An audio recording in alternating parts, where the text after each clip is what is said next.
joining us. I am joined by Stephen Melillo of Americana Memories, and we're going to go back to college, way back into college. All right, we have tons of pennants here, which we're going to work our way through. Some are at least 100 years old. How did you start collecting pennants? And why, Stephen? I actually fell in love with collecting a variety of things early on. My dad sort of instilled that in me. Why is that? Why did he? Like the past is a good thing to hold on to? I think so, but he saw the beauty in things. I think a lot of people are watching shows like that today, like American Pickers, and my dad was sort of like an original American Picker. Nostalgia, there's nothing like it. Nostalgia, nothing like it. And so it was always, you know, part of my life. You know, we took care of antiques, we found things, we valued them. And I'm glad to say with the shows on today, it's sort of rekindled that. You know, it's come around again. And who doesn't love their college days? And right? who doesn't love their college days? All right, we have a lot of things to make our ways through. I'm going to start with this one, which is Connecticut. Tell me about this. This is a 1942 Yukon Pennant. It's the original Jonathan. And I guess in 1935, Jonathan sort of kicked off. The students voted on a mascot. They chose the Husky, and they chose Jonathan. So this is about 7 years into his existence. I believe this is one of the earliest versions, if not the first version, of Jonathan. Where do you find all of these? Oh, God. Anywhere, right? People call me. You know, I look around on Etsy and eBay, I'm sure, like a lot of people do. But we've gotten a lot of good publicity over the last few years, and across the country, our small business is starting to get recognized. And I get a lot of calls from people looking to sell maybe a loved one's collection, or they find something in an attic and they want to know how much is it worth. Well, it's a great gift. So you buy and then resell? I buy and resell. This one you told me that you love. This is Vassar. What year is this, Steve?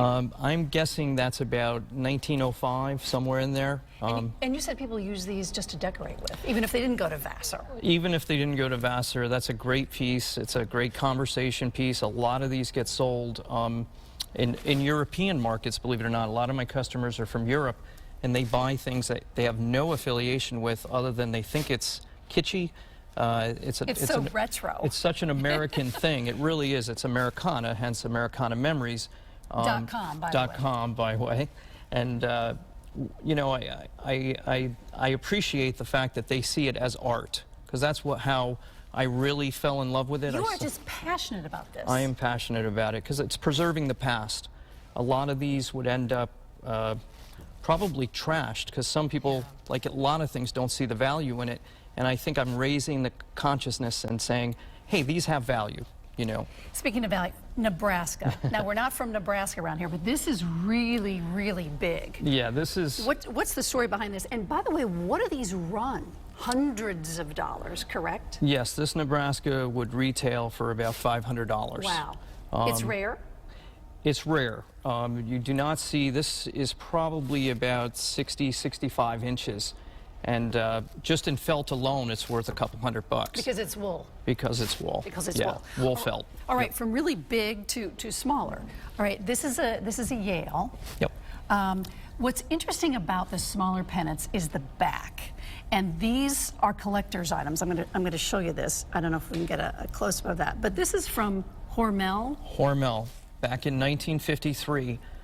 Any Hormel product in the grocery store, whether it was Spam, Dinty Moore stew, their hash, they used to actually wrap the pennants with the food. With the cans, yes.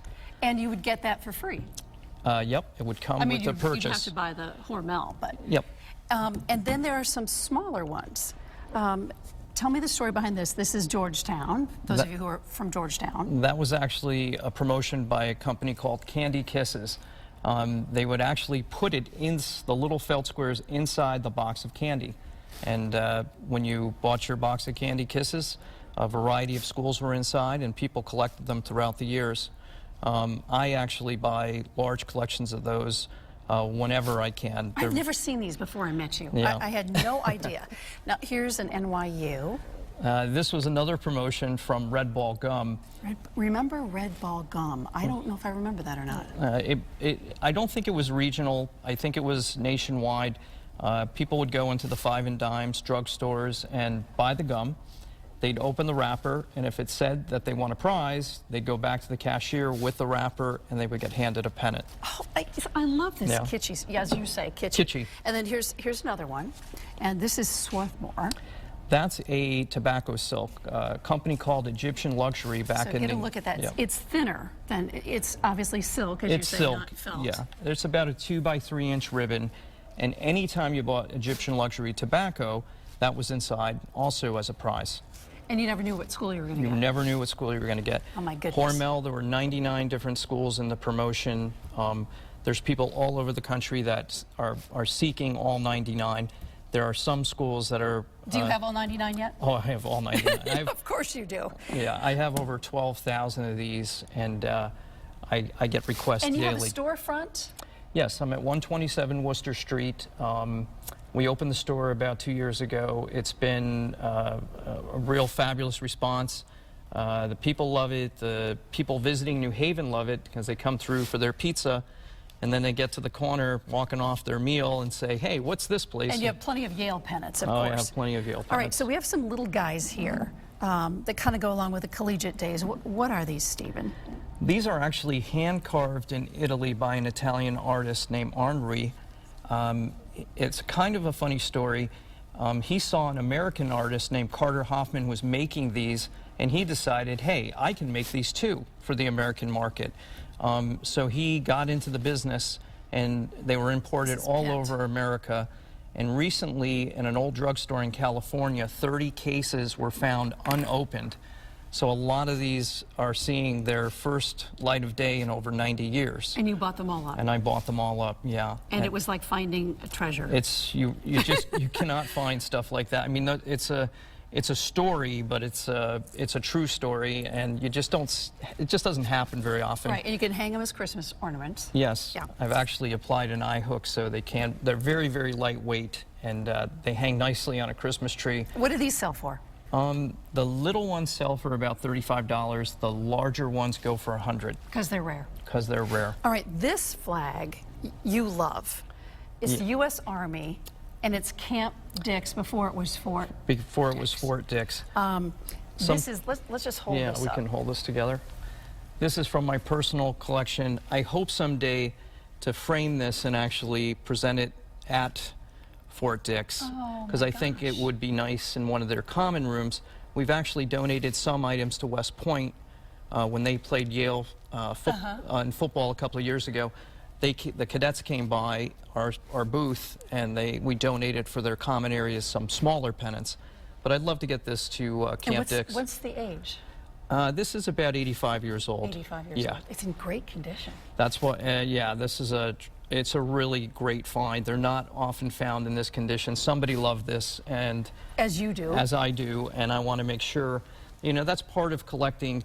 I mean, I do run into pieces every now and then where I say it really belongs somewhere where it's going to be appreciated. Yeah. I've had several offers on it, but they have no affiliation to... you want somebody to love the pennants. I want someone to love it and appreciate it. All right, here's one still in its kit. This is Bryn Mawr, and that's where Katharine Hepburn went to college. Yep, no Bryn Mawr coincidence College. I brought this here. Yeah, because I just wrote a book on it. Because you just wrote a book on it. And love the Katharine Hepburn Cultural Arts Center, so thank you for bringing that one.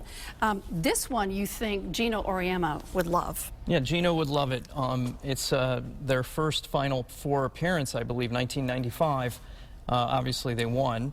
And I collect, I'm a big fan of UConn women's basketball. Well, who isn't? And who isn't, right, in this state. And going for as we tape this, they're going for their 100th consecutive win. I want to get home tonight so I can watch it, but... we'll rush this. We'll rush this. But anyway, yeah, he would definitely appreciate my store. I have a lot of UConn memorabilia. All right, now we have some more. These are little guys.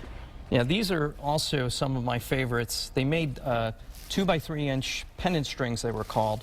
Back in the, some of these are from the 50s. This one right here with the Ivy League mixed in with Syracuse, and I think there's one more, Penn State.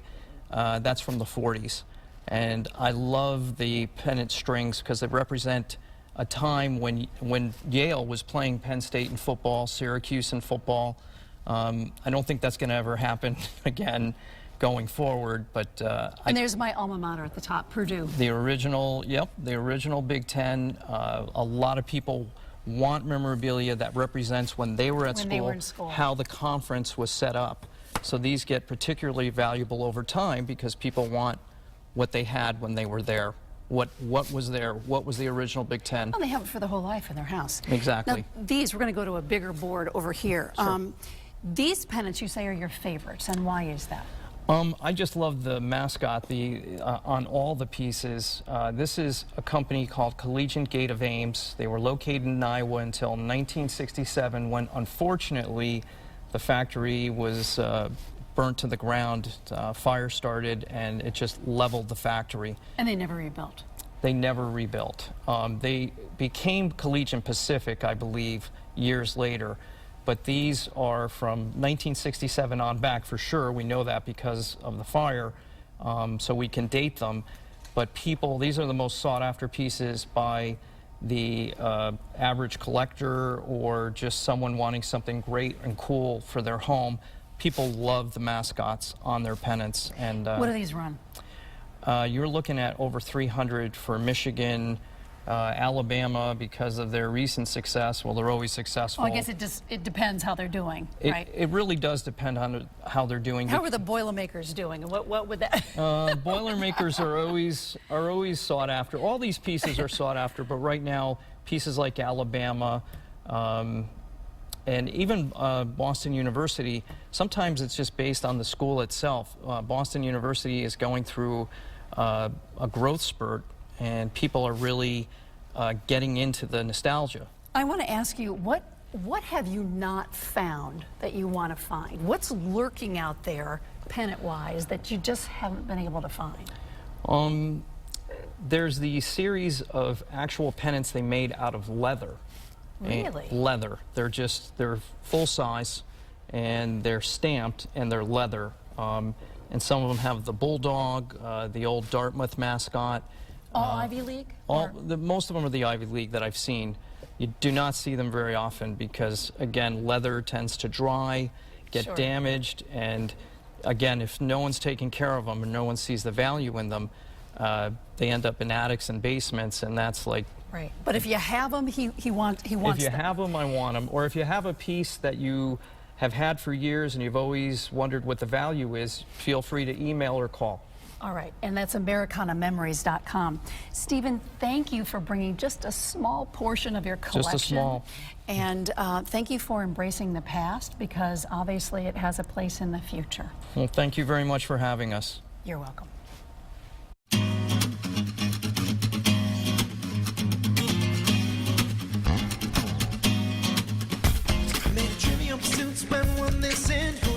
Spend all night kissing, and if Walter's right here, then who else is missing? Got a little sidetracked, found us a wishing and found the keys to the door, but it's also a metaphor. Things keep locked in the grocery store of our mind. Just to save time, skip right ahead to the last ride. The harder we look, the less we can see. Don't you know, that you need me.